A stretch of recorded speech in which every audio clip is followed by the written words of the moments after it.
Channel को subscribe करें। रात का समय था और गुंजन ट्रेन में अकेले सफर कर रही थी। बड़ी अजीब बात है, ये ट्रेन तो पूरी खाली है, सिर्फ ये 2 आदमी और औरत ही दिखाई दे रहे हैं। गुंजन के सामने एक आदमी बैठा था और दूसरी तरफ एक औरत। अचानक से वो आदमी ट्रेन के बाहर देखता है और जोर से चिल्लाकर कहता है, राजगढ़ का स्टेशन आने वाला है, सब लोग चौकन्ने हो जाओ। इतना कहकर वो आदमी आंखें बंद कर लेता है। ऐसा लग रहा था जैसे वो सो गया हो। ये देखकर गुंजन चौंक जाती है। अरे ये क्या था, बड़ा ही पागल आदमी है, ऐसे अचानक से चिल्लाया क्यों? और इसके चिल्लाने के बाद बाकी सब भी आंख बंद करके सो गए। अजीब है। मगर तभी एक औरत की आवाज पूरी ट्रेन में गूंजने लगती है। आ गई, मैं आ गई, भेलपूरी बेचने आ गई। बोलो बोलो, किसे खानी है मेरी लाल लाल चटपटी भेलपूरी? अरे वाह, मुझे तो लगा ही नहीं था इतनी रात गए मुझे ट्रेन में कुछ खाने को मिलेगा। कब से भूख लगी थी, मगर अच्छा ही है ये भेलपूरी वाली आ गई। अभी पैसे निकाल लेती हूँ। गुंजन जैसे ही पर्स में से पैसे निकालने लगती है तो उसके सामने बैठा आदमी आंखें खोलते हुए गुस्से में कहता है, भेलपूरी वाली से कुछ मत लेना, वो भेलपूरी खिलाकर तुम्हें ट्रेन से उठा ले जाएगी। हाँ, भेलपूरी मत खरीदना। वाकई में बड़ा अजीब आदमी है, कैसी बहकी बहकी बातें कर रहा है। अरे मुझे भूख लगी है तो मैं भेलपूरी क्यों ना लूं? हाँ, बड़ा आया। तभी लंबा घूंघट डाले वो भेलपूरी बेचने वाली औरत वहां आ जाती है और गुंजन की सीट के सामने रुककर उससे कहती है, ओ दीदी, चटपटी मसालेदार भेलपूरी ले लियो, बड़ी मजेदार है। हाँ हाँ, मुझे लेनी है तुम्हारी भेलपूरी, मगर ये बताओ कि कितने की है एक प्लेट? अरे ले लो, पहले खाकर तो देखो, फिर बताएंगे दाम। अच्छा ये भी सही है, लाओ फिर खिलाओ। गुंजन औरत के हाथ से भेलपूरी ले लेती है और खाने लगती है। वाह, अरे वाह वाह, क्या भेलपूरी बनाई है, मजा ही आ गया। और ये पागल आदमी मुझसे कह रहा था कि मैं भेलपूरी ना खरीदूं। अच्छा अब बताओ इसके पैसे कितने हुए? लेकिन वो औरत कुछ नहीं कहती, उल्टा जोर जोर से डरावनी हंसी हंसने लगती है।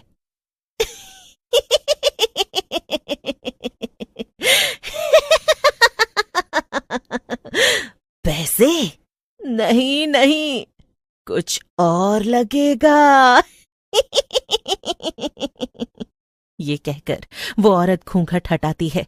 घूंघट के नीचे एक डरावनी चुड़ैल थी। क्या? चुड़ैल? तुम तो एक चुड़ैल हो? हाँ, तो मैंने कब कहा कि मैं माधुरी दीक्षित हूँ, हैं? और इस भेलपूरी के बदले तो मैं तुझे लेकर जाऊंगी और खाऊंगी। उसके चले जाने के बाद ही वहां बैठे बाकी लोग आंखें खोलते हैं और ट्रेन के बाहर देखने लगते हैं। ये तो होना ही था, मैंने उस लड़की को चेतावनी दी थी, मगर उसने मेरी बात नहीं मानी और चुड़ैल उसे अपने साथ ले गई। राजगढ़ स्टेशन आने से पहले हमेशा ही ऐसा होता है। हाँ, अब हम कर भी क्या सकते हैं, हम तो अपना काम कर ही देते हैं ना, जो कि लोगों को चेतावनी देना है। अब उसके आगे हम क्या ही करें। असल में वो दोनों बूढ़े आदमी और औरत पंकज और राधिका थे, जो कि पति पत्नी थे और रामगढ़ गांव में ही रहते थे। वो हर रोज उस ट्रेन से सफर करते थे ताकि लोगों को भेलपूरी बेचने वाली चुड़ैल से बचाया जा सके, मगर उनका ये तरीका भी अक्सर काम नहीं आता था। फिर एक दिन सुबह सुबह पंकज कहता है, राधिका, क्यों ना हम किसी तरह ये ट्रेन चलना ही बंद करवा दे। अगर ट्रेन चलेगी ही नहीं तो चुड़ैल भेलपूरी बेचने आएगी ही नहीं और ना ही लोग गायब होंगे, ना मरेंगे। वो स्टेशन मास्टर है ना रघु भाई, हम उनसे जाकर कहेंगे, उनकी बहुत पहुंच है। वैसे भी इस ट्रेन में ज्यादा लोग आते ही नहीं, वो बात करेंगे तो ट्रेन जरूर बंद हो जाएगी। अच्छा, तो फिर आओ अभी जाकर उनसे बात करते हैं। रघु सिर्फ स्टेशन मास्टर ही नहीं था, बल्कि गांव का सबसे अमीर आदमी भी था। उसकी दूसरे गांवों और शहरों में खूब पहचान थी। अरे आओ आओ पंकज भाई, कैसे आना हुआ? रघु भैया, आप तो जानते हैं कि हमारे स्टेशन से गुजरने वाली जो ट्रेन है, पिछले 3 महीनों से उस पर एक भेलपूरी बेचने वाली चुड़ैल का साया मंडराने लगा है। वो रात को आती है और जो भी उससे भेलपूरी खरीदता है उसे अपने साथ ले जाकर मार देती है। हाँ हाँ, मैंने ऐसी बहुत सी अफवाहें सुनी है, पर मैं क्या करूं? भैया, आप ना ये ट्रेन ही बंद करवा दीजिए। ट्रेन बंद हुई तो ना तो भेलपूरी बिकेगी, न लोग गायब होंगे। क्या? एक चुड़ैल की कहानी के चक्कर में ट्रेन बंद करवा दूं? अरे मैं बड़े साहब लोगों को जाकर ये बोलूंगा तो वो मेरे ऊपर हंसेंगे, समझे? मगर रघु भैया, सच तो यही है ना? जो ना माने उससे ट्रेन में रात में सफर करने को कहिए, फिर वो भी इस पर यकीन कर लेगा और ट्रेन बंद करवा देंगे। बेचारा पंकज उदास होकर वापस अपने घर आ जाता है। कुछ नहीं किया ना रघु भैया ने, मैंने तो पहले ही कहा था। अब आप काम पर जाइए और रात में जल्दी लौट आइएगा। हमें ट्रेन में भी जाना है लोगों को बचाने। रात होते ही पंकज और राधिका फिर से दूसरे गांव के स्टेशन पर पहुंच जाते हैं और अपने गांव जाने वाली ट्रेन में बैठ जाते हैं। राधिका के पास बड़ा झोला था। वो उसे खोलकर पंकज को दिखाती है तो पंकज चौंक जाता है। उस झोले में बहुत सारी भेलपूरी थी। हाँ, जब आप काम पर गए तो मुझे एक आइडिया आया और मैंने खूब सारी भेलपूरी बना ली। अब मैं चुड़ैल से पहले सबको भेलपूरी बेच दूंगी और फिर कोई भी उसकी भेलपूरी खरीदेगा ही नहीं। राधिका खड़ी होकर सबसे कहती है, ले लो, स्वादिष्ट लजीज भेलपूरी ले लो। ऐसी भेलपूरी कभी नहीं खाई होगी। अच्छा, इतनी अच्छी है क्या? लाओ फिर, जरा मुझे भी खिलाओ। ले लो जी, सब लोग लो, सिर्फ 10 रुपए की है। रामगढ़ का स्टेशन आते आते राधिका ट्रेन में बैठे सभी लोगों को भेलपूरी बेच देती है। हाँ, हो गया जी, अब तो आज इनमें से कोई भी और भेलपूरी नहीं खरीदने वाला। तभी पूरी ट्रेन में चुड़ैल की आवाज गूंजने लगती है, ले लो, खट्टी मीठी भेलपूरी ले लो। पंकज जोर से चिल्लाता है, रामगढ़ स्टेशन आने वाला है, कोई भी घूंघट वाली औरत से भेलपूरी मत लेना, सब आंख बंद करके सो जाओ।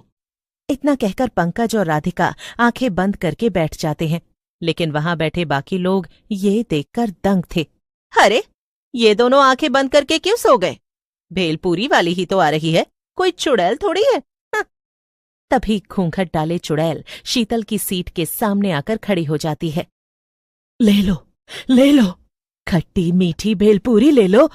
एक बार खाओगे तो दोबारा कभी नहीं खा पाओगे। हैं? क्या मतलब? मेरा मतलब, एक बार मेरी भेलपूरी खाओगे तो दोबारा कहीं और से नहीं खाओगे। हाँ, वैसे तो हम पहले ही भेलपूरी खरीद चुके हैं, मगर तुम अपनी भेलपूरी की इतनी तारीफ कर रही हो तो खिला ही दो। हाँ, लीजिए ना। लेकिन चुड़ैल शीतल को भेलपूरी देती इससे पहले ही राधिका बीच में बोल पड़ती है, नहीं, इसकी भेलपूरी मत लो, ये एक चुड़ैल है, ये तुम्हें ले जाएगी। क्या? कुछ भी? मैं सच कह रही हूं, तुमने भेलपूरी खाई तो ये तुम्हें ले जाएगी। अच्छा, मगर मैंने तो तुम्हारी भेलपूरी भी खाई थी, तुम तो मुझे चुड़ैल बनकर अपने साथ नहीं ले गई। देखो, मैं तुम्हें चेतावनी दे रही हूं, इसे मत खाना। शीतल जैसे ही भेलपूरी खाने जाती है, राधिका उसे रोक देती है और उसकी जगह वो चुड़ैल की भेलपूरी खा लेती है। वाह वाह, चलो फिर, अब मेरे साथ मेरा खाना बनने चलो। चुड़ैल राधिका को उसके बड़े भेलपूरी के झोले के साथ उठा लेती है। ये देखकर वहां बैठे बाकी लोग चौंक जाते हैं। बेचारा पंकज बहुत रोता है, मगर वो कर भी क्या सकता था? अब तो उसके पास एक ही काम था और वो था अकेले ही लोगों को बचाना। अगले दिन फिर से वो रात में ट्रेन में आकर बैठ जाता है। फिर जैसे ही घूंघट डाले चुड़ैल भेलपूरी लेकर वहां आती है। भेलपूरी ले लो, खट्टी मीठी। लेकिन अब तो पंकज भी जान गया था कि लोग उसकी बात नहीं सुनेंगे। लेकिन तभी कुछ ऐसा होता है जिसे देखकर पंकज चौंक जाता है। वो चुड़ैल पंकज के पास आती है। ये लो, आप भेलपूरी नहीं खाएंगे? पंकज कुछ कहता उससे पहले ही चुड़ैल उसे भेलपूरी खिला देती है और भेलपूरी खाकर पंकज सब समझ जाता है। यानी तुम वो चुड़ैल नहीं बल्कि राधिका हो? हाँ, लेकिन अब मैं एक चुड़ैल बन चुकी हूँ, और जब मैं चुड़ैल बनी तो मैंने उस दुष्ट चुड़ैल को हराकर खत्म कर दिया और उसकी जगह ले ली। अब मैं ही भेलपूरी बेचने रोज आऊंगी यहाँ और किसी को भी नहीं मारूंगी।